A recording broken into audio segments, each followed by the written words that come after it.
So the topic for today is subject verb agreement. Yeah, subject verb agreement.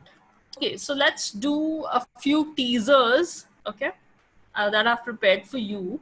So can anyone tell me 4 quarts of oil dash required to get the car running? Okay, I'm getting the answers are, and I'm getting is also. Shubhashri Singh is. Kalpam is saying is. Okay, most of you are saying are. I can see people typing in as is also. Okay, now people are saying is. Okay, so guys, yes, the first one is the 4 quarts of oil is required. Yeah, so it should be is and not are, because when we are referring to a quantity, we always say is. Okay, we never say are. Okay, then the second one that we have is either Jessica or Kristen dash to blame for the accident. Okay, guys, can we have the second one? Can you please write in your answers for the second one? Okay, this is getting a little confusing. Okay, I hope you're writing for the second one, right, guys? Is, are, is. Okay. Okay, most of them, okay, it's like I think 50-50%. Are, is, are. Okay, so the second one, the answer is. Okay, either Jessica or Kristen is to blame. Okay, let's quickly move to the third one. Okay, yeah, either the bears or the lion dash from the zoo. Okay, either the bears or the lion dash from the zoo. Okay, so the word I can give you, okay, is from the zoo. Okay, again I'm getting R. Quite a few are saying. Okay, Medhavi, teasers are just just to tickle your mind a bit. Yeah, they're just sample questions. Okay, so either the bears or the lions is from the zoo. That's the correct answer. Coming to the fourth one of the teachers, the word is teach. Okay, one of the teachers teach. You have to tell me what will be the form of the verb. One of the teachers dash English. Okay, Shubhashri has come up with the answer. Very good, Shubhashri. Ayush is also correct. Okay, most of the people are writing in correct answers. Okay, great. So all of you, I think most of you have got the right answer. Okay, coming to the last one. This is a little tricky one, okay? So your jeans dash too tight. Okay, so you have to tell me what verb will you fill in over here. Okay, is, are, is, are, is. Okay, so guys, the answer for the fifth one is again are. Okay, your jeans are too tight. So guys, we'll come to the explanation. We'll just start with the explanation. Okay, so as most of you answered, that subject verb agreement means that the subject and the verb should agree in number. Okay, so for a sentence to make sense, if the subject and the verb do not agree in number, then the sentence will not make sense. Okay, this is the cornerstone rule, or the most important rule. This is the most important rule for subject and subject verb agreement. Okay, let's move on with the rules now. Okay, so the first and the most foremost rule is singular subject, singular verb, and plural subject, plural verb. Yeah, if the subject is singular, then it will take a singular verb. Yeah, but if the subject is plural, then it will take a plural verb. In the example, if we see, the dog growls when he is angry. Okay, the dog is singular, growls is also singular. The dogs growl. Dogs is plural and growl is also plural. Okay. Okay. So the tip, a very important tip for you guys is when there is an S after the noun, the verb does not have an S. Yeah. When there is an S after the noun, the verb will not have an S. Dogs growl. And when there is no S after the noun, the verb will have a S. Okay, very simple. Yeah, okay. So let's start with the rules, the proper rules. So, okay. Subordinate clauses that come between the subject and verb don't affect the agreement. Okay. So subordinate clause, I guess most of you know what is the subordinate clause. Over here, the subordinate clause is who is chewing on the jeans. Okay. So the okay. Yeah. So guys, there are two types of clauses, dependent and independent clauses. So dependent clauses are those clauses which don't make sense on their own. Okay. Yeah. Shubhashri, what didn't you get? Could you please write it down in the chat box? Which rule didn't you get? We're just starting with the rules. Okay, yeah. So over here, the subordinate clause, the dog who is chewing on my jeans is usually very good. Okay. So the dog is the subject and is our verb.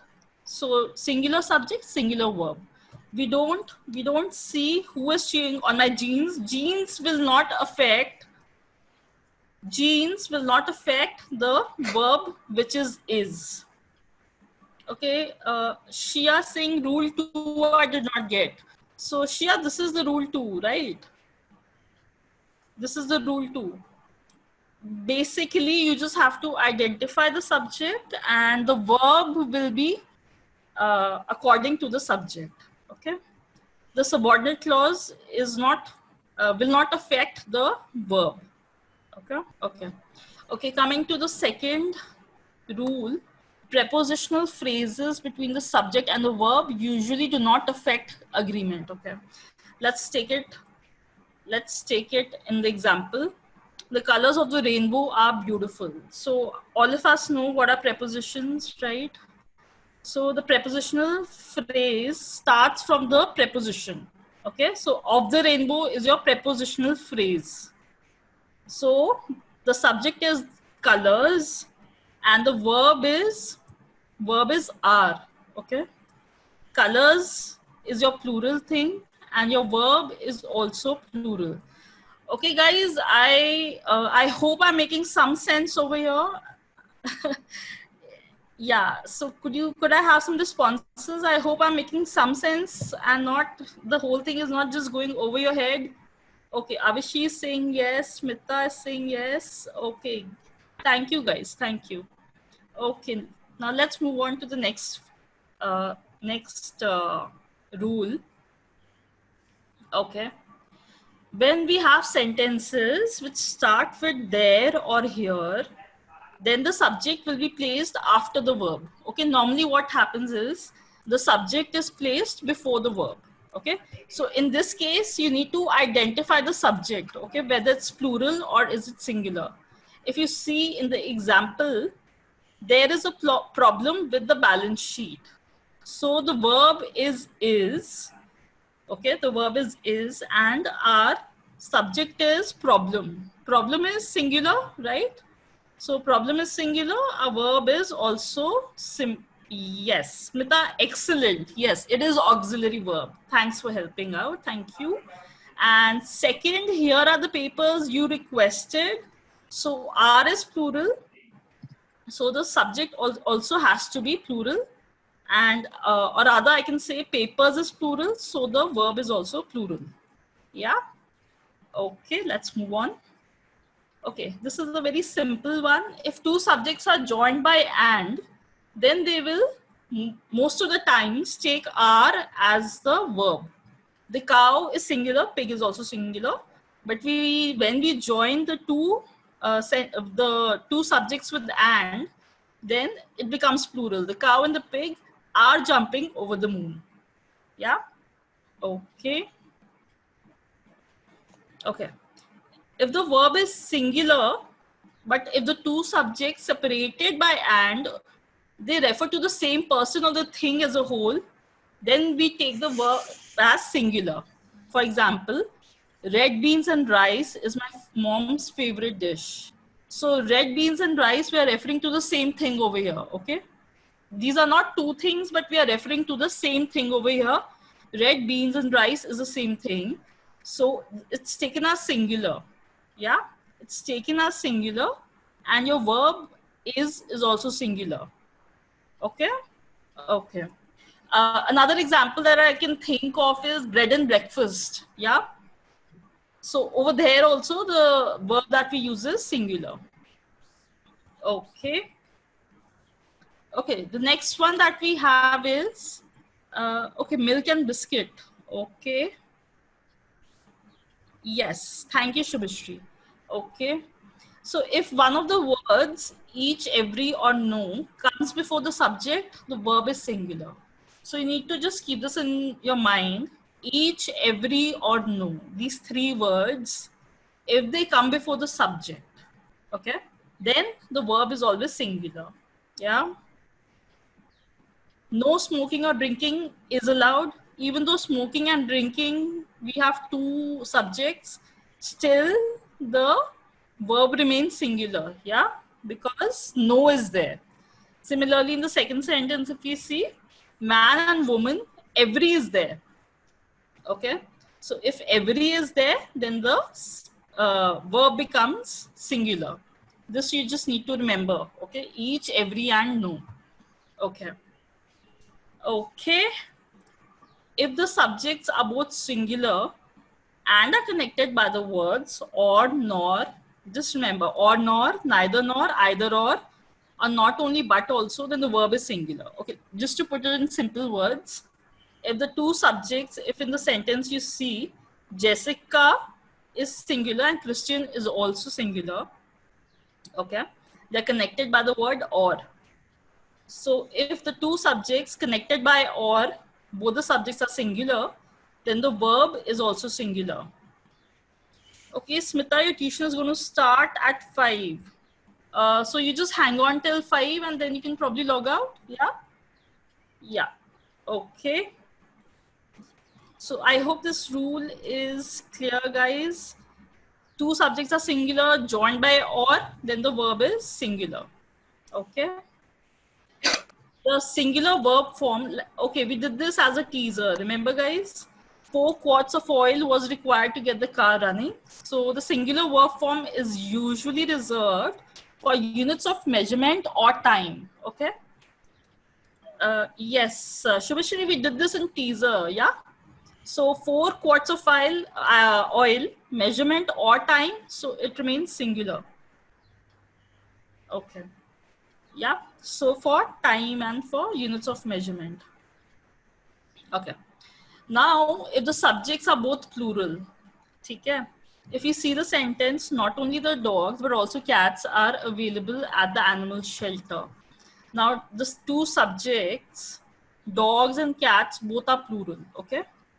So it says not only dogs but also cats are available. So the rule says if the two subjects both are plural and are connected by the words or, nor, neither, nor, either, or not only but also, then the verb is plural. Yeah, got it, guys? Dogs and cats, plural, and the subject and the verb is also plural. Okay. Now, guys, this rule is a little dicey. I mean, this rule, you need to pay attention, okay? If one subject is singular, okay. Yes, correlative conjunctions. Great, Adil. Thank you. Thank you. Yeah. If one subject is singular and the other is plural, okay? One subject singular and the other is plural, and the words are connected by the words or, nor, neither, nor, either, or not only but also, which are your correlative conjunctions, then we have to use the verb form of the subject that is nearest to the verb. Okay. For example, if you see this, either the bears or the lion has escaped from the zoo. So bears is your plural and lion is your singular. Okay. So the verb will take that number which is closest to the number of the subject. Lion is singular, so your verb will also be singular. Yeah. And if you see in the second example, it gets vice versa. Neither the lion nor the bears have escaped from the zoo. Okay. So over here, our subject, which is closer to the verb, is plural. Yeah. So if the subject closer to the verb is plural, then the verb will also be plural. Okay, guys? This corollary of the first rule is very important. Okay. Okay, ma'am, what does it mean by correlative conjunction? Okay, correlative conjunctions are those conjunctions like either or, neither nor, not only but also. All those are correlative conjunctions. Okay. Okay. Indefinite pronouns typically take singular verbs most of the times. Okay, there are some exceptions. What are indefinite pronouns? Indefinite pronouns like everybody. Okay, indefinite pronouns are those pronouns in which we are not referring to something specific. So it takes a singular verb, like everybody wants to be loved. Yeah, everybody wants to be loved. So the exception to this rule, we have few, many, several, both, all, and some. These always take plural verb. For example, few were left alive after the flood. Or we can say, all were left alive after the flood. Some were left alive after the flood. Okay. But these take plural, but everybody, nobody, all those, they take singular verb. Okay, Medhavi Singh didn't understood. Medhavi, can you tell me what part you didn't understand? Can you write it in the chat box? Okay, ma'am, pronouns mean the word which is used instead of noun. Exactly, Sohan. Correct. You're right. Yeah. So, yeah. So there are different kinds of pronouns. The rule. Okay, Medhavi. So there are different kinds of pronouns. We have possessive pronouns. We have personal pronouns. We have indefinite pronouns. We have different kinds of pronouns. Okay. So everybody is an indefinite pronoun. Okay, Medhavi. So in the rule says that indefinite pronouns, they typically take singular verbs. Okay, so everybody is an indefinite pronoun, so it's taking a singular verb. Okay, remember this. Indefinite pronouns, most of the times it takes singular verb. Just remember this, okay? But there are exceptions which are written, several, both, all, some, and few. They take plural verb. Okay, Medhavi? I hope it's clear now. Okay, great. Thanks, Medhavi. Okay. I hope everyone knows what are infinitives. Okay. So infinitives are those verbs which are like to walk. To is there before the main verb. For example, to walk, to chew. Okay? These are your infinitives. So when there is, okay, yes, Subhashri, you're right. Indefinite pronouns, singular. Yes, Shubhashri, you're right. Like everybody was singular. Exactly. Okay. Coming to this rule, to walk and to chew gum require great skill. So if two infinitives are joined by and, then the verb will be plural. Okay, guys, just remember, if the two infinitives are joined by and, then the verb will be plural. Yes, Sohan, and is a conjunction. Yeah, Shubhashri, infinitives are those verbs which have a to before them. Okay, which have a to before the main verb. Yeah, in the simple form, to walk, to chew, to sleep, all these are infinitives. Okay, Deepti, okay, Shubhashri, yeah. Okay. Okay, then we have a term. Gerunds are those verbs which are used as nouns. Yes, Sohan, and is used to join two sentences. Yes, thank you. Okay, so gerunds are, what are gerunds? Can anyone tell me? Can you please write it in the chat box? If anyone knows what are gerunds?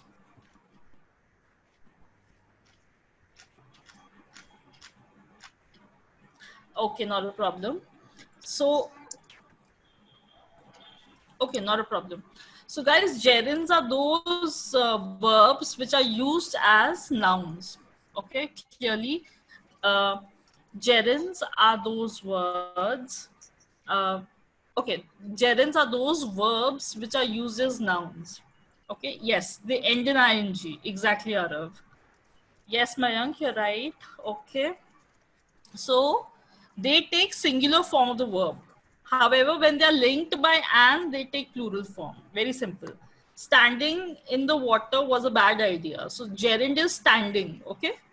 Standing is singular, so our verb is singular. And if we have two gerunds, swimming in the ocean and playing drums are my favorite hobbies. Yeah. Swimming and standing both are gerunds. Okay. Yes, Vaishnavi, you're right. They are verbs which are used as nouns. Mayank is also right. Kalpam, type of infinite. Kalpam, not infinite verbs exactly, because in infinite verbs we have two, right? But gerunds are different. Yeah, they are like, yeah, verbs used as nouns. Okay. Okay, coming to the next one. Okay. I did not understand gerunds. Okay, Adil, gerunds, they typically end in ing. Okay, they typically like standing, playing, typing, or look. All these are gerunds. Okay, they are verbs which are used as nouns. Yes, Deepti, you're right. Okay, coming to the next one. A collective noun such as team or staff can be either singular or plural depending on the rest of the sentence. However, the typically they take the singular form as a collective noun is treated as a cohesive single unit. Okay, just to make this simple, collective nouns usually take a singular verb. Okay, for example, the herd is stampeding, or you can say a pride of lions is sitting there. Okay, so normally what happens is the collective noun, yeah, a group of something, exactly, Vishnu, thank you. So a group of something will take a singular noun. Yes, Sohan, yeah, collective nouns are those nouns which refer to groups. Yes. Okay. Okay, coming to the next one.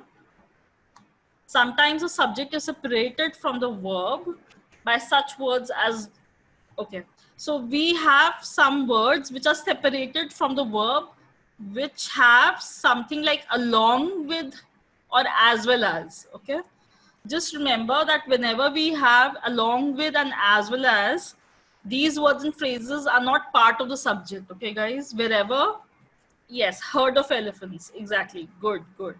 Yeah. So wherever we have along with and as well as, it would not affect the subject. Okay. So we have to ignore. We have to ignore that part of the sentence. So if we see the example, the politician along with the newsman is expected shortly. So our subject over here is politician, not newsman. Okay, guys. The subject remains politician, and so the verb politician is it is singular. So our verb is also singular. Yeah. So excitement, again, excitement as well as nervousness, we will not take it as plural. We will take it as singular. Excitement is the cause of a shyness. What? Just 1 second. Shaking. Okay. Excitement as well as nervousness is the cause of a shaking. So just remember, along with and as well as, we will not take them to be along with the subject. Okay. The subject remains singular. Okay. Okay, let's recap the main rule. Can anyone tell me what is the main rule? Yeah, please guys type in what is the main rule. Remember, we did it in the very beginning, the main rule. Okay, it's 5-2. Okay. So yeah, I'm just done with the presentation. That's the last slide. Subject affect the verb. Yes, it does. Thank you, Shubhishri. To be more precise, the number of the subject affects the number of the verb. Yes. Anyone else? When the subject is singular, the verb is singular. Very good, Mayank. Deepti, noun is singular when the verb will also be singular. Excellent. Great, guys. I think these are some of the rules which are there. You need to know these rules. And yeah, so the final rule is only the subject affects the verb, nothing else matters. So what you have to do is, the most important thing is to identify the subject. Jacob, who owns 16 houses, is on his way to becoming a billionaire. So the subject over here is Jacob. Okay. Okay. So guys, that's it for me. I hope this class was a little useful. Thank you guys. Thank you, all of you. Thank you guys for your comments and everything, for your cooperation. Thank you guys.